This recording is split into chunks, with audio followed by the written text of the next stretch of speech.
प्राकृतिक जीवन संसारको खोज स्वास्थ्य र आर्थिक समुन्नति डिएक्सनको सोच।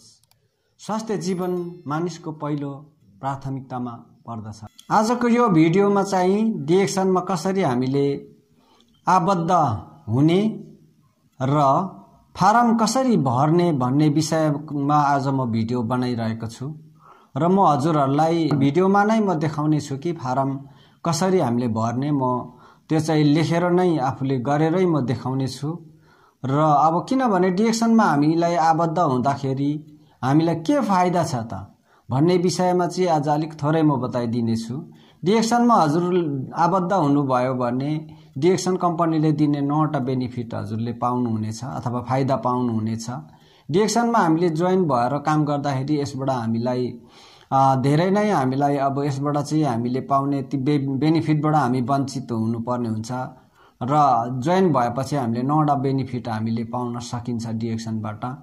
र आज चाहिँ डिएक्सनमा हामी आबद्ध हुनको लागि के कुरा चाहिन्छ भन्ने विषयमा चाहिँ म हजुरहरूलाई बताउन गएको छु। र आज हामीलाई सबैभन्दा पहिला चाहिँ 2 प्रति फोटो म हजुरहरूलाई यहाँ देखाउँछु। 2 प्रति फोटो, त्यसपछि नेपालको नागरिकताको प्रमाणपत्र 2टा, यो जुन फोटोकपी तर स्पष्ट हुनुपर्छ। यो फोटोकपी चाहिँ स्पष्ट हुनुपर्छ, एकदम केयरमेट नभएको, एकदम हेर्दाखेरि देखिने हिसाबले। त्यसपछि यो फारम भयो अनि यो चाहिँ यो अंग्रेजीमा लेख्नुपर्छ। यसमा जम्मा 3 पन्ना हुन्छ। यसमा चाहिँ यो चाहिँ कार्बन पेपर हुन्छ, यसमा 3 पन्ना हुन्छ। यो चाहिँ 1 कपी मलेसिया जान्छ, 1 कपी नेपालमा रहन्छ, 1 कपी हजुरलाई आउनेछ। त्यसपछि यो नेपालको हकमा चाहिँ यो फेरि करार पत्र पनि यहाँनिर 3 पन्ना नै छ। यो करार पत्र यो पनि भर्नुपर्छ। यसमा 3 पुस्ते भर्नुपर्छ, बाजेको नाम, बुवाको नाम र आफ्नो गरेर 3 पुस्ते यसमा चाहिँ भर्नुपर्छ। यो अन्य देशहरुमा यो करार पत्र, यो सम्झौता पत्र चाहिँ यो 3 पन्ने यो सम्झौता पत्र चाहिँ भर्नु पर्दैन। यसमा साक्षी पनि चाहिन्छ, 2 जना साक्षी पनि राखेर यसमा भर्नुपर्ने हुन्छ। र अन्य देशमा मलेसियामा यो अघिल्लो यो अंग्रेजीमा लेख्ने मात्रै भर्नुपर्छ, यो पिछाडीको करार पत्र भर्नु पर्दैन। र यो चाहिँ यो फारम भर्ने तरिकाहरु चाहिँ एकदमै के छ भने फरक छ यसमा। अनि यो फारम भर्नको लागि योग्य हुनको लागि चाहिँ 18 वर्ष पनि पूरा भएको हुनुपर्छ अनि मात्रै यो चाहिँ पूरा 18 वर्ष पुगेको हुनुपर्छ अनि 18 वर्ष पूरा पुगेको हुनुपर्छ। त्यसपछि साथै अनि श्रीमान जोइन भएको छ भने श्रीमती जोइन हुनु जरुरी हुँदैन। श्रीमती र श्रीमानको एउटै सिंगल आइडीले चल्छ र अन्य छोराछोरीहरु अन्य नातागोता चाहिँ जोइन हुनु नै पर्छ। तर श्रीमती जोइन भइरहनु चाहिँ जरुरी हुँदैन। र डिएक्सनको चाहिँ अब आउनुहोस्, अब डिएक्सनको फारम हामी अब कसरी भर्ने म हजुरहरूलाई फारम भरेर नै म देखाउने छु। अब म यो डिएक्सनको फर्म भर्न गइरहेको छु। अब यो चाहिँ म एक डिटेलली म भरेर म देखाउने छु हजुरहरूलाई। अब यो फर्म भर्नलाई कसैलाई मुस्किल हुन्छ भने यो हजुरहरूले मैले भरेको अनुसार हेरेर भर्न सक्नुहुन्छ। अब आउनुहोस् त म यो फर्म भरेर अब देखाउने छु। अब यो चाहिँ यहाँनेर एउटा कोठा खाली यहाँनेर अब न्यू विवे इन्टरप्राइजेस भनेको यो चाहिँ डिएक्सनको चाहिँ अब यो फार्म हो। अब यो चाहिँ हामी चाहिँ अब डिएक्सनमा जोइन हुँदाखेरि आबद्ध हुँदाखेरि भरिने फारम यही हो। यो फारम चाहिँ अब मैले भरिसकेको छु। भर्दाखेरि चाहिँ अलि टाइम लाग्ने हुन्छ, भिडियो लामो हुने भएको कारण मैले भरिसकेको हो। अब हजुरहरूलाई म तर डिटेलली म एउटा गरेर देखाउने छु। अब यहाँनेर हजुरहरूले देख्दै हुनुहुन्छ, यहाँ कोठा छ खाली, त्यहाँ चाहिँ एउटा फोटो टाँस्ने हो। यहाँनेर यसरी फोटो टाँस्ने, अन्तिममा म टाँसेर देखाउने छु। यो फोटो यसरी टाँस्ने यहाँनेर है त, गम लगाएर यहाँ टाँस्ने। अब यहाँनेर चाहिँ हजुरहरूले यहाँ हेर्नुहोस्, नेम अफ द एप्लिकेन्ट भनेर यहाँ लेखेको छ। यो भनेको चाहिँ जो मान्छे चाहिँ आबद्ध हुने हो उहाँको चाहिँ यहाँनेर नाम लेख्ने हो। यहाँनेर चाहिँ महेन्द्र बहादुर श्रेष्ठ भनेर यहाँ मैले लेखेको छु। यहाँ हेर्नुहोस् त दर्शकबिन, यहाँनेर एक कोलम चाहिँ छोडेको छ, यहाँ एक कोलम। अब महेन्द्र अनि कोलम छोडेर बहादुर, कोलम छोडेर श्रेष्ठ, कोलम छोडेर लेख्नु होला। यहाँनेर चाहिँ अब लिङ्ग है, यहाँ चाहिँ अब पुरुष या महिला, एम लेखेको छ भने यो पुरुष हो, मेल हो, एफ महिला हो भने एफमा लाउनुहोस् फिमेल, एमको मिनिङ चाहिँ मेल, एफको मिनिङ चाहिँ फिमेल। अब यो डेट अफ बर्थ यहाँ चाहिँ जन्म मिति उहाँको चाहिँ 29 गते 10 महिना 1969 उहाँ जन्मिनु भएको जन्म मिति यसरी लेख्ने। अब यहाँनिर उहाँ भनेको छ है म्यारिटल स्टेटस भनेको चाहिँ उहाँ चाहिँ सिंगल हो या बिहा गर्नुभएको, उहाँ बिहा सिंगल हो भने यहाँनिर चिन्ह लाउने, बिहा गरेको हो भने यहाँ चिन्ह लगाउने। सिटिजनसिप नम भनेर यहाँनिर लेखेको छ, यो चाहिँ नागरिकताको नम्बर यहाँनिर लेख्ने।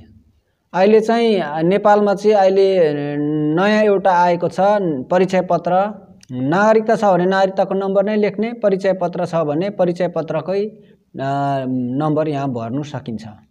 यहाँ हेर्नुहोस् त यी नागरिकता नम्बर उहाँ हाम्रो महेन्द्र बहादुर श्रेष्ठजीको चाहिँ 292 अनि यो चाहिँ यसको नागरिकतामा चाहिँ मुनिबाट हुन्छ, यसलाई चाहिँ यसरी तानेर मुनिबाटको चाहिँ यता लेख्नु पर्दछ है त।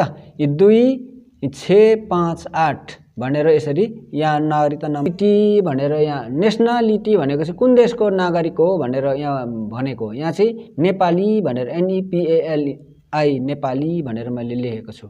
अब यो कोलममा चाहिँ यहाँ देख्दै हुनुहुन्छ फादर्स नेम भनेर लेखेको छ, यहाँ उहाँको महेन्द्र बहादुर श्रेष्ठको जीको चाहिँ बुवाको नाम रवि लाल श्रेष्ठ भनेर यहाँ मैले लेखेको छु। रवि स्पेस अनि लाल स्पेस श्रेष्ठ यसरी लेख्नु होला, एकै ठाउँ नलेख्नु होला है त। अब यहाँ जिल्ला मोरङ यहाँनिर मैले लेखेको छु। स्टेटस स्टेट भनेको चाहिँ यो प्रदेश पनि हो, प्रदेश नै छ हाम्रो देशको। अनि अब यो 01 भनेको प्रदेश नम्बर 1 भनेर बुझाउँछ यसले। अनि यहाँनिर सेलफोन भनेर यहाँ भन्छ, यहाँनिर चाहिँ 98 अनि यहाँनिर सेलफोन भनेको यहाँ चाहिँ नम्बर यहाँ लेख्ने, उहाँको ह्यान्डफोन नम्बर यहाँनिर लेख्ने। अब यहाँनिर चाहिँ स्पाउस नेम भनेको चाहिँ यहाँ चाहिँ श्रीमतीको नाम यहाँनिर लेख्ने, शीला देवी श्रेष्ठ, यहाँ पनि कोलम छोडेर लेख्नु पर्दछ। अब यहाँनिर चाहिँ यो स्पाउस सिटिजनसिप नम्बर यहाँनिर उहाँको नागरिकता नम्बर छ भने भर्दा पनि हुन्छ, नभर्दा पनि हुन्छ, भरेको राम्रो भर्नु होला भर्सके छ भने। अनि यहाँनिर चाहिँ नेम अफ बेनिफिसियरी भनेको चाहिँ उहाँको चाहिँ हकवाला, उहाँ जुन अब यो डिएक्सन कम्पनीको चाहिँ हकवाला पनि चाहिन्छ, त्यो कारणले चाहिँ हकवाला चाहिँ मैले श्रीमती नै राखिदिएको छु, यहाँ शीला देवी श्रेष्ठ नै मैले राखिदिएको छु। अब रिलेसनसिप विथ द एप्लिकेन्ट भनेको छ उहाँको चाहिँ जुन जो व्यक्ति जुन अहिले आबद्ध हुँदै हुनुहुन्छ उहाँको चाहिँ उहाँको के नाता पर्छ भन्दाखेरि उहाँ श्रीमती वाइफ भनेर मैले यहाँ लेखेको छु। अब यहाँ ब्याङ्क स्टेटमेन्ट ब्याङ्क छ भने लेख्दा पनि हुन्छ, ब्याङ्क हजुरको छ भने होइन ब्याङ्कको एकाउन्ट नम्बरहरू लेख्दा पनि हुन्छ, छैन भने नलेख्दा पनि खाली नै छोड्दा पनि फरक पर्दैन।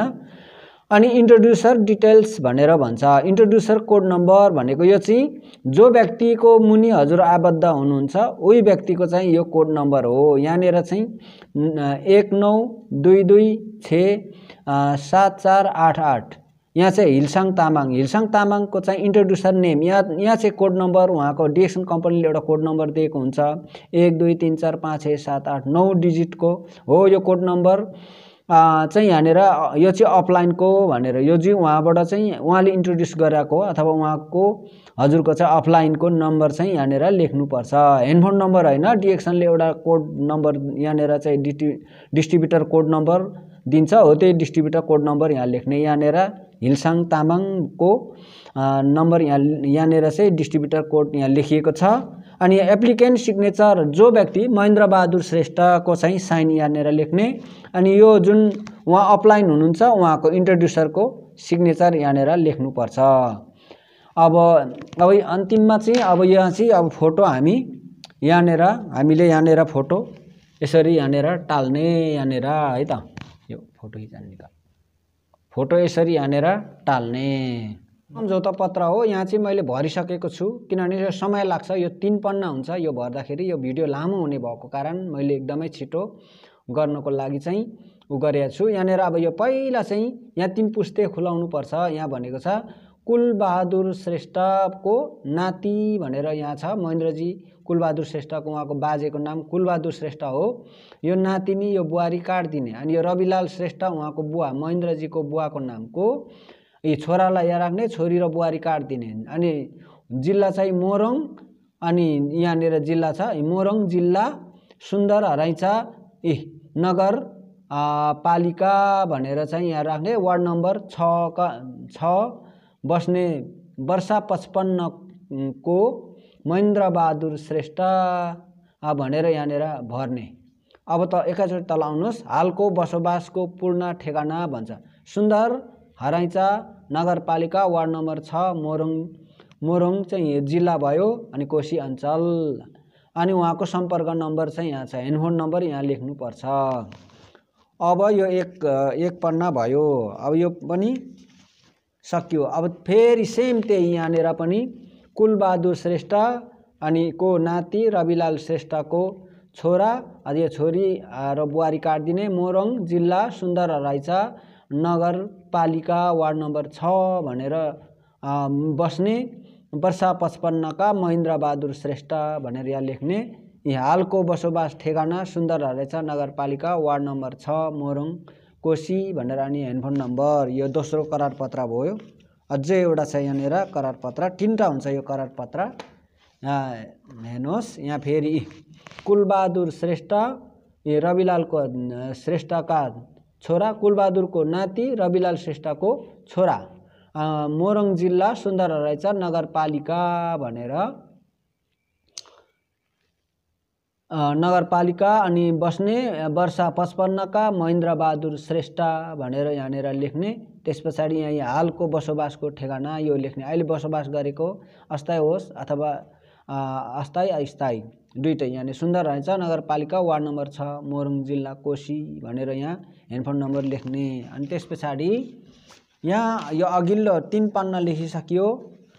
अब यहाँ चाहिँ 3वटै करार पत्र छ। 3वटै करार पत्रमा हामीले पहिलो करार पत्र, यो दोस्रो करार पत्र, अनि यहाँनिर छ तेस्रो करार पत्र भरिसकेपछि पहिलो करार पत्रमा हामी यहाँ आउने। यहाँनिर पहिलो चाहिँ आएर यो फोटो यसरी, यसलाई चाहिँ फोटोलाई यसरी यहाँनिर अनि टाँसिदिने। यो फोटो यहाँनिर यसरी टाँसिदिने। यो फोटो यहाँनिर यो महेन्द्रजीको फोटो यहाँनिर हामीले टाँसिसकेका छौँ। भर्ने कुराहरू उहाँको बाजे बुवा, अनि यो उहाँको ठेगाना, अनि उहाँको आफ्नो नाम, यहाँनिर उहाँ बस्ने अहिलेको हालको बालको ठेगाना बसोबासको, अनि हेडफोन नम्बर लेखेर यहाँ हामीले टाँसिसक्यौँ। यो पन्ना चाहिँ जम्मा 3 पन्ना छ। यसरी नै यसरी नै हो, 3 पन्ना छ यसरी। यो 3 पन्ना सबै भर्नुपर्छ। जसरी अघिल्लो पन्ना हामीले भर्यौँ त्यही हिसाबले यहाँनिर भर्नुपर्छ। अनि अब यहाँ चाहिँ यो भरिसकेपछि चाहिँ अब यसलाई सर्लक्क यसरी फर्काउने। फर्काइसकेपछि चाहिँ यहाँनिर हेर्नुहोस् दर्शकबिन, यहाँ प्रथम पक्ष, यहाँ दोस्रो पक्ष। दोस्रो पक्षमा चाहिँ जो चाहिँ जोइन हुँदै हुनुहुन्छ उहाँ, जस्तै महेन्द्रजी जोइन हुँदै हुन्छ, यो महेन्द्रजीको फर्म हो, उहाँलाई साइन गराउने यहाँनिर दोस्रो पक्षमा। त्यस पछाडि यहाँ चाहिँ साक्षीहरू, जस्तै अब साक्षी 2 जना यहाँ बसेको छ साक्षीहरू। यहाँनिर मोरङ अनि सुन्दर हराइचा वार्ड नम्बर 6 वर्ष 56 सुधीर राई भनेर यहाँनिर चाहिँ लेखेको छ। यहाँनिर चाहिँ साइन गर्ने। अनि यहाँनिर मोरङ सुन्दर हराइचा वार्ड नम्बर 6 वर्ष 30 रोयल राई यहाँनिर साइन गरेको छ। यसरी यो चाहिँ तीनवटै फर्ममा यसरी गर्ने। यी तीनवटै फर्ममा